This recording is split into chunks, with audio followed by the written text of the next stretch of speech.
بسم الله الرحمن الرحیم. سلامونه ګرانو دوستانو، خدای دې وکړي چې روغ او جوړ اوسئ. درنو دوستانو، د پښتو ژبې زده کړې د ګرامر یوې بلې برخې ته ښه راغلاست.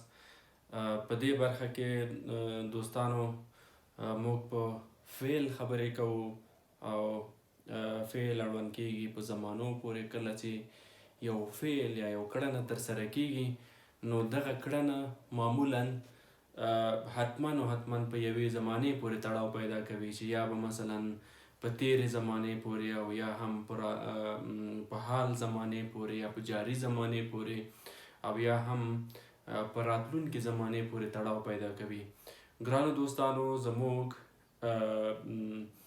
د پښتو ژبې د زده کړې د لیک او لوست ترڅنګ د ګرامر برخې او د دې ترڅنګ نورې برخې چې هغه تاریخي مسایل او د ساینس موضوعات دي، په هغې باندې هم کار روان دی او ډېر ژر به انشاءالله په ډېر ښه کیفیت او ډېر ښه ډول تاسو ته وړاندې شي.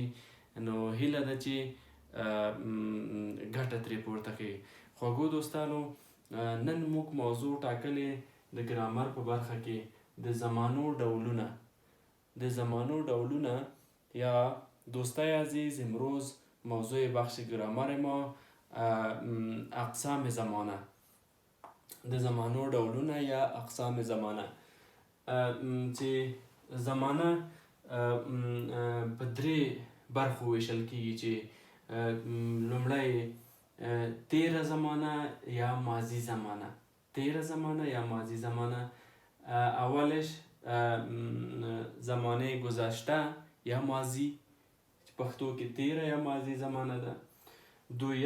دویمه شمیره اوسنی یا حال زمانه. اوسنی یا حال زمانه. شماره دومش زمان حال جاری یا اوسنی جاری زمانه. او دریمه شمیره شماره 3 دریمه شمیره راتلونکي یا مضارع زمانه.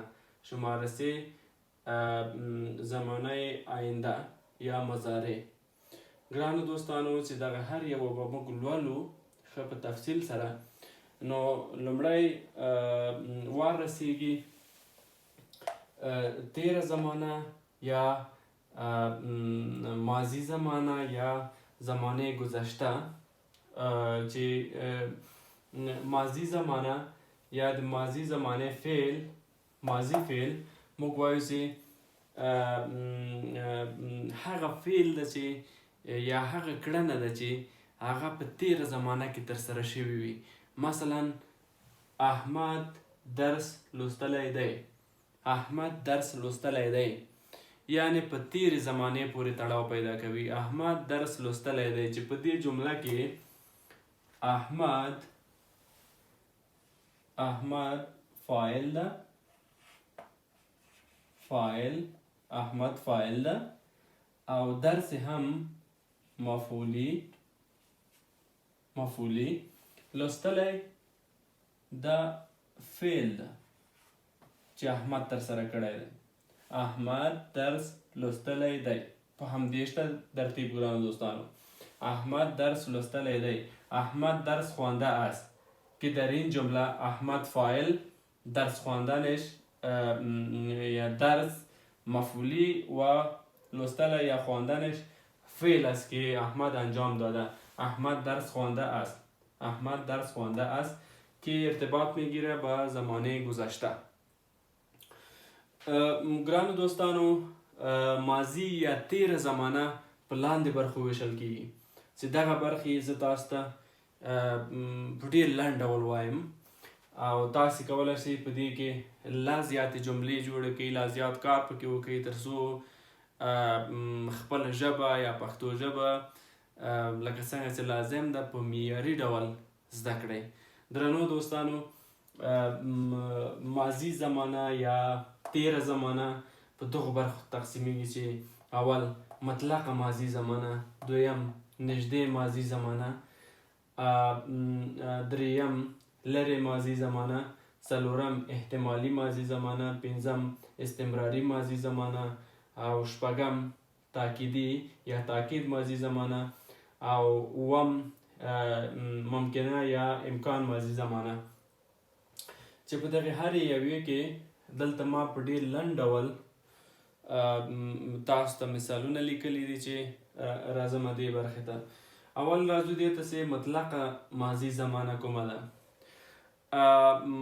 مطلقه ماضي زمانه هغې زمانې ته ویل کېږي چې په تیره زمانه کې یو فعل په مطلق ډول ترسره شوی وي یا انجام شوی وی. یک فعل مطلق در زمانه گذشته انجام شده باشد. دا مطلق ماضی زمانه ده چې مطلقه د مثال په ډول منصور قلم واخیست، منصور قلم واخیست، منصور قلم گرفت. چې دا منصور کوم فعل ترسره کړی دی په تیره زمانه کې، یعنی مطلقا اجرا شوی یا ترسره شوی چې قلم یې اخیستی خلاص. بل ورپسې نږدې ماضي زمانه هغې زمانې ته ویل کېږي چې فعل په نږدې تیره زمانه کې ترسره شوی وي. نږدې تیر وخت کې یا نږدې تیره زمانه کې فعل ترسره شوی وي. مثلا زه کور ته تللی یم، زه کور ته تللی یم. دا هغه فعل ده چې تقریبا په نږدې تیر وخت کې یا تیره زمانه کې دا ترسره شوی دی. زه کور ته تللی یم. من خانه رفتیم، من خانه رفتیم. او درېیمې لرې ماضي زمانه ده چې هغې زمانې ته ویل کېږي چې په لرې ماضي وخت کې فعل ترسره شوی وي یا په لرې تیر وخت کې فعل ترسره شوی وي. چې مثال ده احمد راغلی و، احمد راغلی و، احمد آمده بود، احمد آمده بود، احمد راغلی و.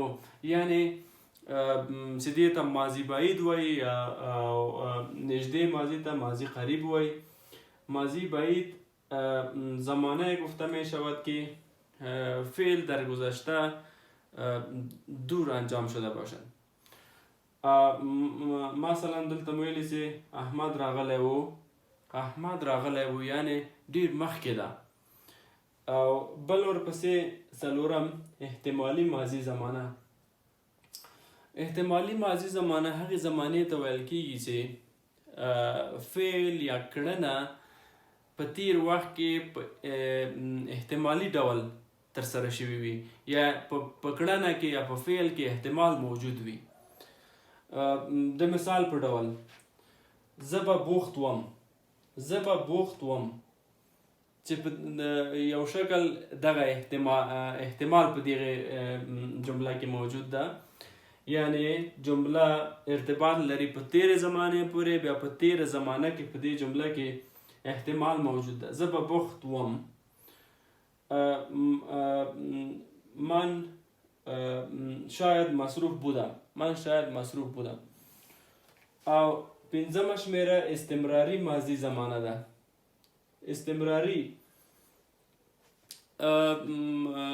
استمراري ماضي زمانه په دې کې موږ ویلی شو دا هغه زمانه ده چې فعل یا کړنه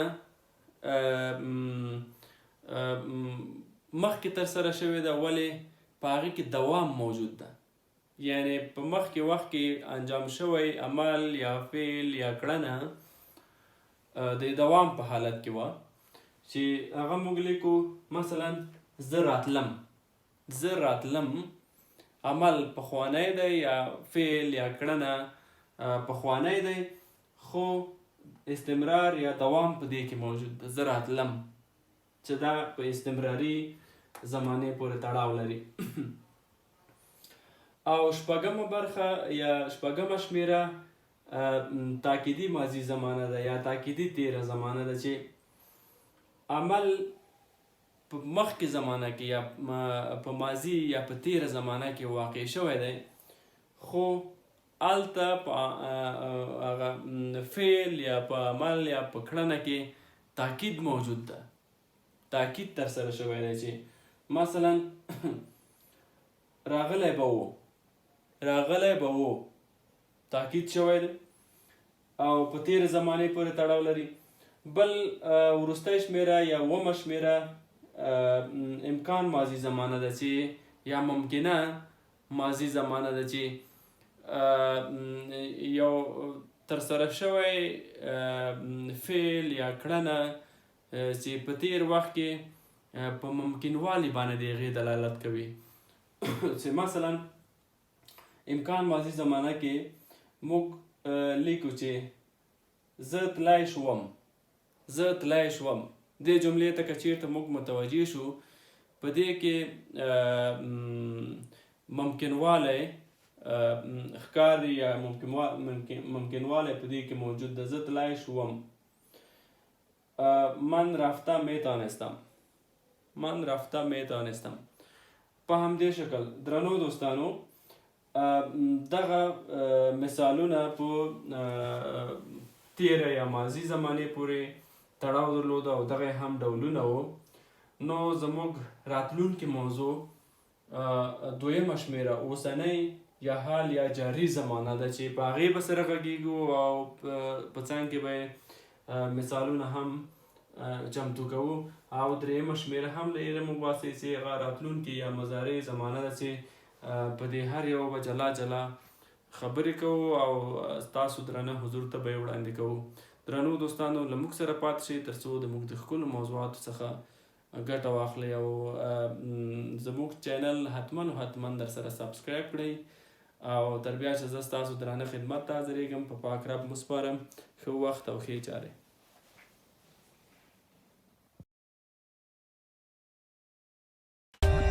For more updates, subscribe to our channel, click the show links and enjoy watching the videos.